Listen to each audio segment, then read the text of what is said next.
Hi everyone, welcome back to my channel. Today I'm sharing a very easy to make and a simple recipe, that's mutton roast or bhuna gosht, a traditional mutton recipe.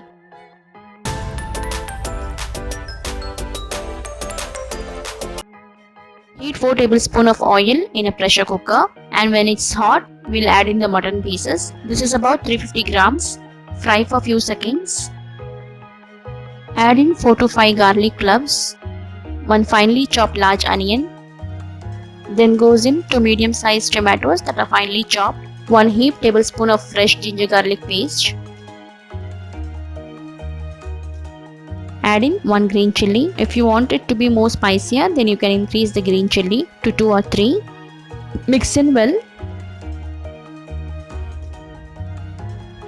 Now add in half a teaspoon of turmeric powder, 1/4 teaspoon red chilli powder,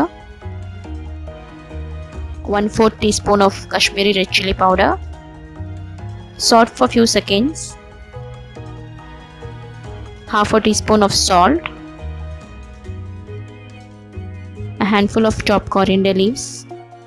Then add in half a teaspoon of garam masala. Cook the masalas well until oil starts to leave the sides. Now we'll add in 3 glasses of water.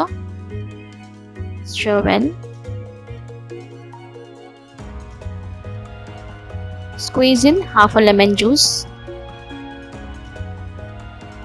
Now put on the lid of the pressure cooker and pressure cook for 3 to 4 whistles and cook till mutton is almost done.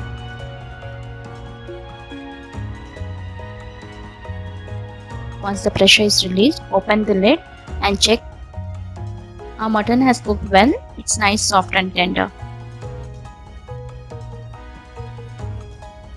Heat a pan, add 3 teaspoons of oil. Now we'll pour in the cooked mutton stock. As we are going to cook further, gravy would start thickening. So always remember the cook pot should be heavy bottom or non-stick base in order to avoid the masala sticking at the base. Start frying till oil starts leaving from sides. I have made it to a dry dish, but if you like to have a bit of more gravy, take it out from the pan a bit early without evaporating the gravy completely. When masala clings on to the mutton, turn off the flame, it's done. Serve and enjoy hot. Mutton dry roast is one such succulent dish that is enjoyed with rumali roti or homemade butter naan or goes well with rice too. Hope you enjoyed watching this video, and if you are new to my channel, please subscribe, like and share with your family and friends. As I say always, until I come back with yet another recipe, take care, bye bye.